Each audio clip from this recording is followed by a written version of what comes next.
I'm Brian Mackey, and we are live for the rest of the hour. When was the last time you got a really clear view of the night sky? There is an entire universe out there, but artificial lighting has cut us off from it. On any given night, many of us are lucky if we can see much more than the moon. But there are places in Illinois where you can see the night sky, as countless generations of our ancestors did. Joining me now to talk more about this is Michelle Nichols, Director of Public Observing at the Adler Planetarium in Chicago. Michelle, welcome back to the 21st Show. Thank you so much for having me. Ken Volchek co-founded Dark Sky Chicago, and he's a board member of the International Dark Sky Organization, which advocates for reducing light pollution. Until recently, he managed the Far Horizons program at Adler, and he now owns Nightlight Consulting. Ken, welcome to the 21st Show to you as well. Yeah, thanks for having me on.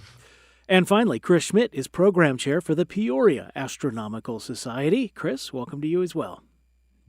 Good to be here. Thank you. We're going to spend the rest of the program on this. You can join us at 800-222-9455.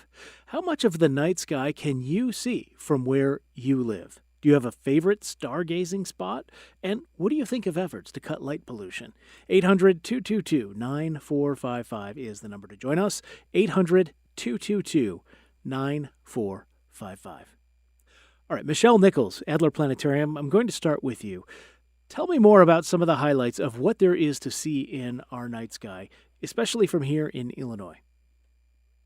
So we have a variety of places where folks can go see the night sky in Illinois. And if you were to look up this late this summer and into the fall and early winter, it's in my opinion some of the best stuff to see. So we've got the Perseid meteor shower, which will peak next week, so the evening of the 12th into the morning of the 13th of August.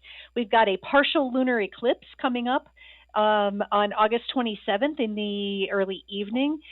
We've got the Geminid meteor shower in December, the Leonid meteor shower in November. There's a variety of things for you to look up at, and just simply planets. We've got Saturn. They'll be up in our fall sky in the early evening, starting in about a month or so. We'll start getting a good view of Saturn. Chris Schmidt with the Peoria Astronomical Society.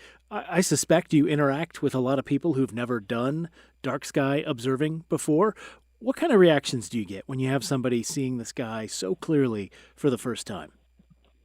Well, we operate two observatories. Our Northmere Observatory is an in-town observatory, and our Darker Sky Observatory is our Jubilee Observatory, which is out by Jubilee College State Park.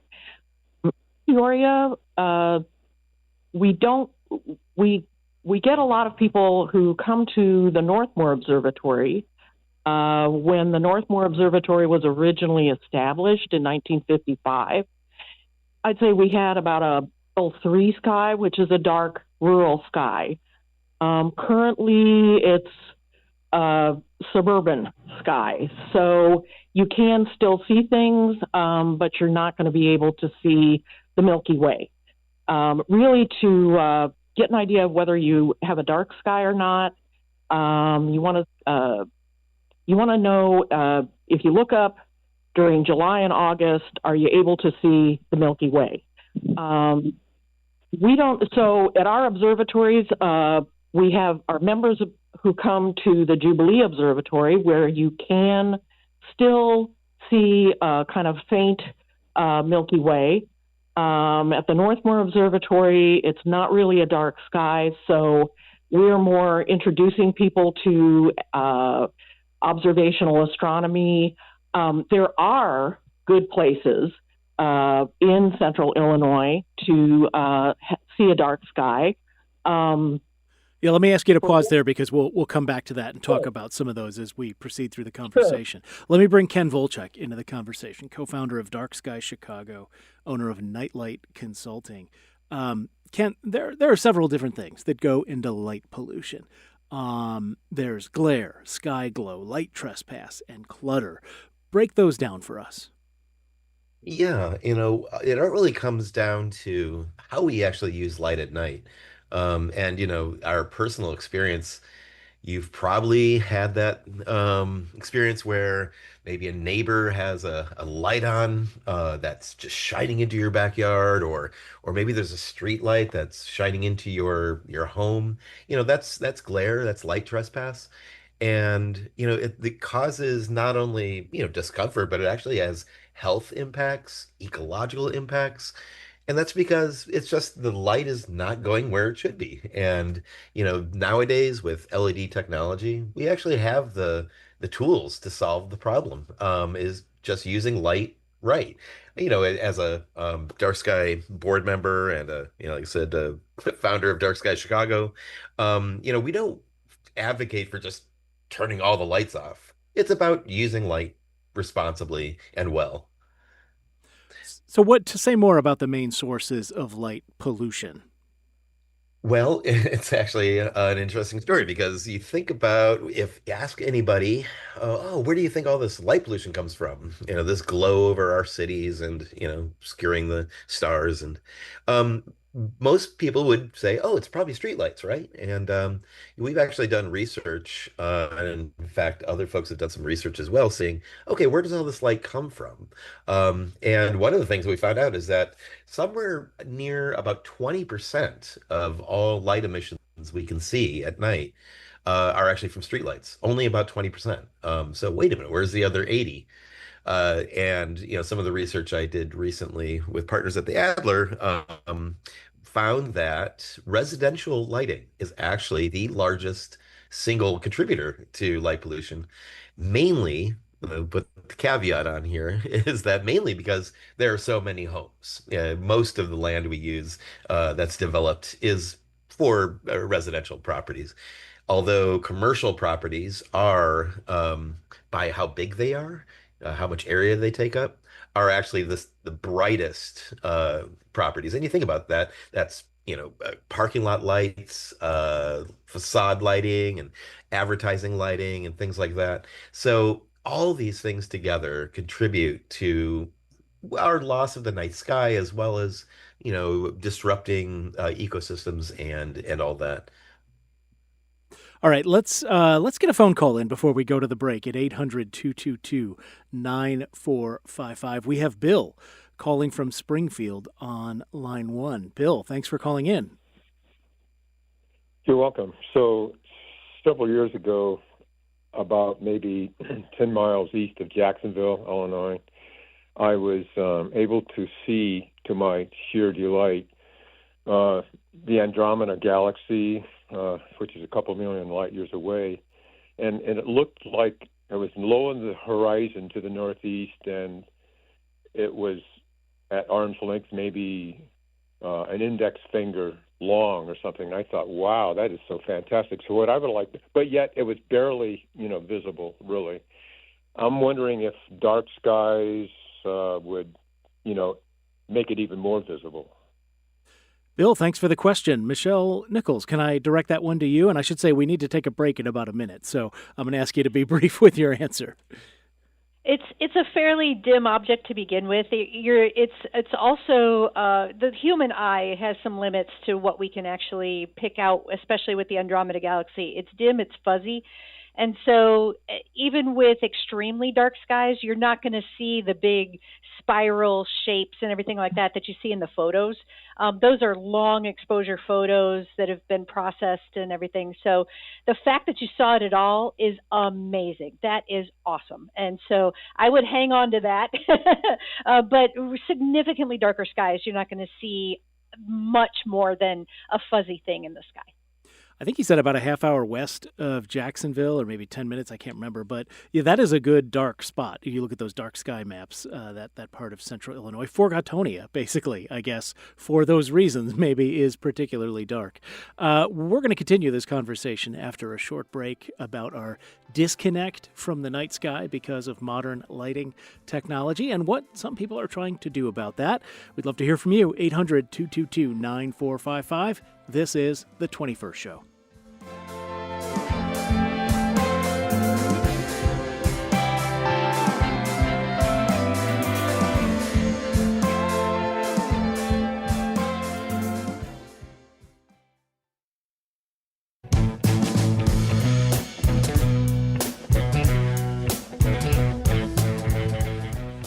It's the 21st show. I'm Brian Mackey. We are talking about the night sky, what we can see in it, and more to the point, what so many of us cannot see. And we're talking about why that is, namely light pollution, and where people can go here in the 21st state to gaze at the night sky as our ancestors did, or at least as close as we might be able to get without heading out into the middle of the Pacific Ocean. So we can make the most of those experiences. Had a caller during the break who mentioned there's a total solar eclipse coming up soon. Although NASA says this one it's August 12th, but it's going to be Greenland, Iceland, northern Russia, the Atlantic Ocean, Spain, and a small piece of Portugal. Unfortunately, if you didn't make it to one of the two solar eclipses that passed through southern Illinois in the last decade, you've missed out on that here for, I think, a couple of generations. But my guests today about dark skies are Ken Walchuk with Dark Sky Chicago, Michelle Nichols with the Adler Planetarium, and Chris Schmidt with the Peoria Astronomical Society. You can join us, 800-222-9455. Do you have memories of an all-time great stargazing experience? For me, Death Valley, California, March 2013. You could see the Milky Way. You could see what I thought was LA and Las Vegas, but it turned out to be interstellar dust being lit up by the sun as it was setting. It's so dark there. And, beyond that, what do you think of efforts to cut light pollution? 800-222-9455. 800-222-9455. Ken Volchek, let me come back to you. Let's talk more about cutting down light pollution. What sort of movement are you seeing on that here in Illinois in the past few years? Well, actually, I gotta give some praise to Senator Laura Ellman out of Naperville, state senator. One of our Dark Sky Chicago folks was on her campaign trail. She knocked on his door and he asked like, "Oh, what are you going to do about light pollution?" She's like, what? And got a chance to talk to her about how we can actually make positive changes, improve not only our nighttime environment, but also save a lot of energy. And she has, in the intervening few years, has really championed the idea. And we, in 2024, were able to help get a bill passed in Illinois that mainly applies to the Department of Natural Resources. Says like when they install lighting, they have to be dark sky friendly. And there's real simple ways you can actually do that. And the great thing is the benefits are not only for the night, but for just like I said, energy efficiency and all that. So in that, that was a really wonderful small step we made in 2024. We've now expanded that, and there's a bill awaiting signature from Governor Pritzker that is actually going to expand that to stretch codes, Illinois stretch codes. So if you're a city or an area or the state that wants to target energy efficiency and also quality of life and quality of the night skies, you can follow this new regulations in a sense that guide you to doing light right at night. Ken, I'm going to ask you sort of the down, sort of the I guess the contrarian take on this, right? People hate what's happened to ceiling fans because of energy savings. You hear complaints, people didn't like compact fluorescent light bulbs. Talk about how, in your view, if you think it is, this is just as good as a nice bright light. I feel safer in my yard. People maybe feel safer walking to their car at night, leaving work if it's in the dark, having a lot of bright light around. How do you respond to those arguments? Well, there's actually a lot of studies that have been done on the impact of, for example, lighting at night and safety and crime. And guess what? Over, geez, about 40 years or 50 years of studies, there's been no direct correlation found, but how bright your street, for example, is and how much crime there is, or safety connected to lighting. So you could look at the way that the facts lay out, but then guess what, there's also perception, and you're right. I would never doubt anyone or deny anyone the feeling that, hey, you know what, I feel like this is a safer place because there's more light. But here's the trick is that, well, if you have a light, for example, shining in your eyes, that blinds you. Your night vision is gone, which means you can't see into shadows. You can't see. It creates a high contrast environment. So imagine if that light, I kind of mentioned earlier about like maybe a street light that shines into the adjoining building. Well, it's supposed to be lighting the street, and that we want. So why is it lighting the building? So imagine if you just use the technology at hand and put that light in the right place. If it's only lighting up the street, not your eyes and blinding you to the glare, it's actually going to be even a safer environment. So that's my pitch is that if we do light just smart, it'll actually be a safer environment. That's a fair point. You're reminding me, I read in a book about Sparta, ancient Spartans, many years ago, that when their soldiers were in training, they were not allowed to use torches at night because they were supposed to learn to adapt to the dark and to work, be able to operate without any sort of artificial light helping them out. That's a good point. So let me, and one other fact check on myself, thanks to quick work by our producer Jose. The next total solar eclipse in Illinois is going to be August 23rd, 2044. So maybe not multiple generations, but one generation from now. Michelle, let me come back to you, Michelle Nichols with the Adler Planetarium. Talk about what light pollution has done to our night sky, because for I think a lot of people listening now, maybe they don't remember or never have known what the night sky can look like. It's really interesting that you put it like that. Most people don't have any idea what a dark night sky actually looks like because light pollution is so pervasive on this planet.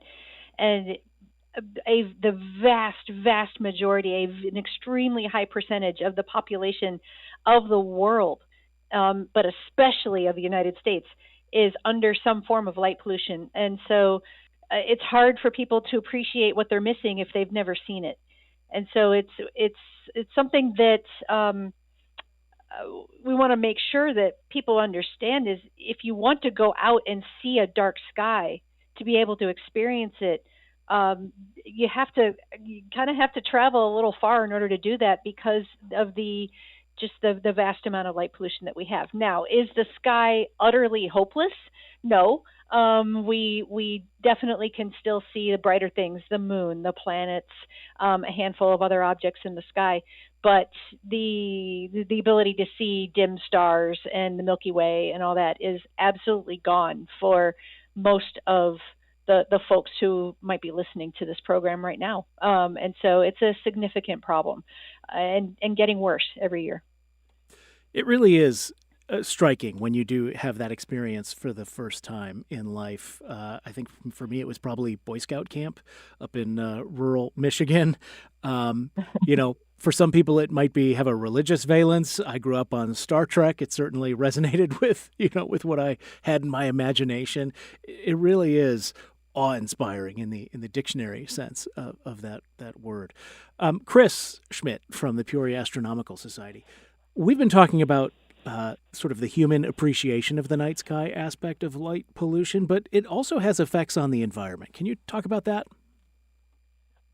Yeah, actually, if you think about it, all wildlife and plants have evolved in a 24-hour cycle of light and dark. And as a result, we have systems built in, human beings, wildlife, you think of mammals, but also insects, birds, respond to light-dark cycles. And artificial light at night disrupts those cycles. One of the things that kind of brings it home to me is seeing lightning bugs when I was growing up. It turns out they are very sensitive to the ambient light at night. They need dark skies so that their mating signals they can signal each other and perpetuate the species. Lightning bugs spend most of their life cycle underground as larvae. When they come out, they are all about partying and getting together, and it's only a 2-week period. So this is a crucial 2 weeks for the species. And if your house is lighted, if there's a lot of light in the sky, it drowns out their signals.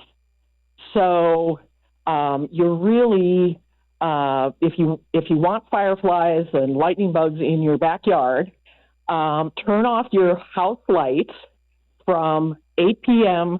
to midnight during the summer months. Just makes it a lot easier for them to do what they need to do. Today I learned that is great advice, and I just want to shout out Sonia in Decatur who called in to make that very point about lightning bugs. For the sake of time, we're not going to take that call because we just covered that territory, but I appreciate her calling in, and I appreciate you making that point. Let me also share an email from John in Lawrenceville. Great show on the dark skies of Illinois and beyond. My best viewing of 6th magnitude skies with the Milky Way being like a white river of light and more occurred in the UP of Michigan, the Upper Peninsula of Michigan, a few years ago. I feel sad for those who have been there recently with the Canadian wildfires obscuring the site. Just a few minutes left in our time together. Ken Volchek, let me come back to you. If someone's hearing this and they're wondering what else they can do other than what we just heard from Michelle about, turning off your light, or excuse me, from Chris, about turning off your lights for, a certain time in the evening to help the lightning bugs. What else can someone do to cut down on their own sort of light pollution? I almost said footprint, but that's a terrible mixing of metaphors. So sky print, what would you tell them? That's a great point. It always starts at home. That's the easiest thing for anyone to do. And just be cognizant of your nighttime environment. So, for example, if you have lighting in your backyard, like Chris was saying, it's like, or at your home, think about, there are actually really good guidance. If you go to darksky.org, which is the website for Dark Sky International, look for there's a home assessment you can do. And it actually kind of walks you through like, take a look at each light and see if it conforms to dark sky standards. Because you think about if you have a light outside, you have a choice. You could put some glaring light bomb that shines into your neighbor's yard, or you could just simply look for a fixture that does the lighting right and actually provides you exactly what you need. Like I said, I think you're right. Good lighting choices start at home, and then it also talk to your neighbors.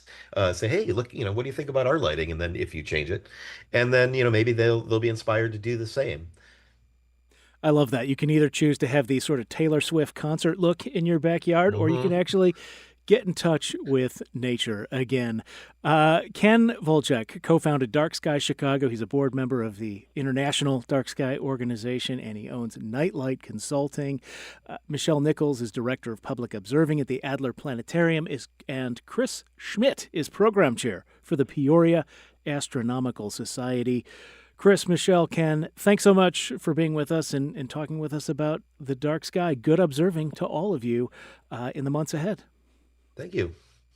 Thanks a lot. Thank you.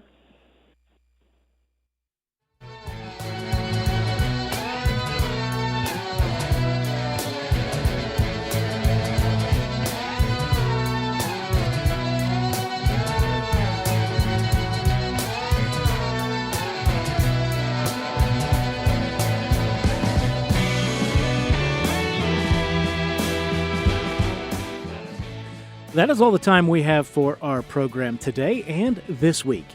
Coming up on Monday, Illinois Governor J.B. Pritzker is seeking a third term this fall.